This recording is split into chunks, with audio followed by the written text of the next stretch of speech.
Our next guest is an Australian music icon. Tina Arena is marking 50 years in the spotlight with a landmark new documentary charting the highs and lows of fame and the personal stories that have remained untold until now. I asked myself, do you want fame, money, success? But I didn't want any of that.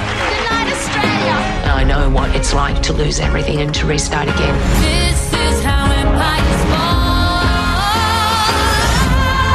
But I did it on my terms. Tina Arena Unravel Me features a mix of archival footage and new interviews with Tina's sisters, her mentor, Johnny Young, and her industry peers. And Tina Arena joins us now in Melbourne. Good morning. Before we get into this extraordinary documentary, all of us at Sunrise are so sorry for your loss. Johnny Young, of course, was one of the most important people in your life. How are you feeling? I'm okay. It's been a heavy few days. It's been a heavy few weeks. So I'm okay. Thanks for asking that. But I guess my real thoughts go out to Fleur and Anna and family, and Marisha, John's widow, who's a really beautiful woman and who nursed him till, these last sort of few years. He'll be missed, darling. He'll be really missed. Yeah. He's a massive part of this documentary. He actually says you were the greatest of all the kids he ever had on Young Talent Time. The idea of him being a part of this documentary now, does that take on even more meaning for you? It does, absolutely. It's the last interview that he did before his passing. So I feel very privileged that he left me that message, so it's something that I've got for the rest of my life. But, it's tough. Yeah, we can hear it tough. And we can see it, and our heart goes out to you. This is a wonderful documentary. There's so much incredible home footage in it. Your parents, your sisters, your family. We're learning all this stuff about you that we didn't know. What's it been like for you revisiting that?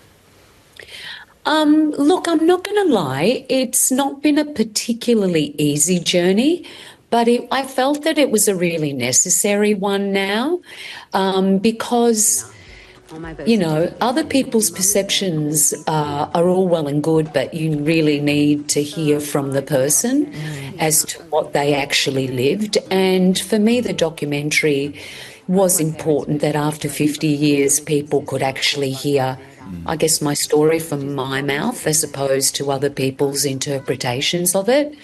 So it was an important exercise, and also just an important exercise of surviving 50 years as a woman in a very, very complicated industry, as people are starting to see.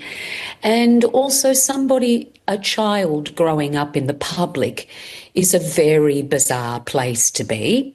And, with the death of Hayden Panettiere, which really hits home for me, because I think that there's a lot that we need to do in that sort of space, and we need to learn from these sorts of things. And I just don't know how I've managed to survive so long, other than to say that I clearly have a very steely determination. I'm a woman.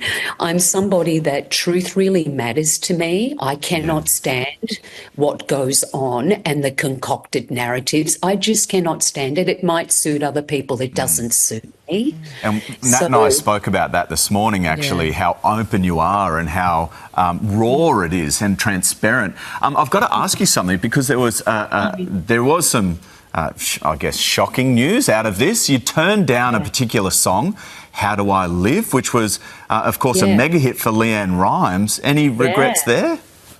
Absolutely not, Matt. Absolutely not. I don't have a skerrick of regret. I had an opportunity in America, and I think my heart was very clear. I also was very aware that there was a big part of me that I would have to sacrifice. I know that's a dreadful word to use, but I was just not prepared to do it. And I'm not somebody that you can pull the wool over. I'm pretty alert and I have a very strong sixth sense. So I just allow myself to be guided by that. That's what I do, but I have no regrets at all. I learned a lot from my time in America. I'm so grateful to the collaborations that I had and the experiences, but I did realise that it was not a place for me. It doesn't match my values as a person. Yeah, that's pretty clear. The documentary also revisits a very difficult chapter in your life, your first marriage to Ralph Carr, almost 30 years after your divorce. He's been convicted of a horrific attack on a woman. His identity only recently revealed after a suppression order was lifted. How challenging has it been hearing his name in the media again? Yeah, that's been tough. That's been tough. But like I've said, Nat, you know, you will always reap what you sow. And so that part of my life is well and truly gone. I probably learnt some very fundamental lessons from that. And for that I'm grateful, because I learnt in a very complex and difficult way, but I learned, and just my heart goes out to that young lady who was so incredibly strong to come out and say, you know what? This is it, you know. It should be a wonderful lesson. Wonderful's not the right word. It should be a lesson that serves everybody, especially young women too, going through these kinds of things. It's really important that you find the strength to just come forward and speak, because that kind of behaviour is unacceptable. So all I've ever wanted and continue to want, just as a woman, first and foremost, is just that we feel good and that we feel supported to be able to do what we want to do, and that we are equals. And at the end of the day, that these kinds of things should not go on, but it also should serve as a lesson to the community at large. When you see these kinds of behaviours that are taking place, don't ever be frightened to go tap someone on the shoulder and go, look, that I'm very uncomfortable with the way in which you've approached that person. Doesn't sit well with me, so therefore I'm just pointing it out. I do have a tendency to do that because I'm brutally honest, and I have ostracised people, and you know what, I'm so comfortable with that. Tina, your strength is palpable, and we can see that in the documentary, but we're also disappointed potentially to hear that at some point, to quote, the microphone will be hung up at some point. Say it ain't so. When do you think you'll give it away?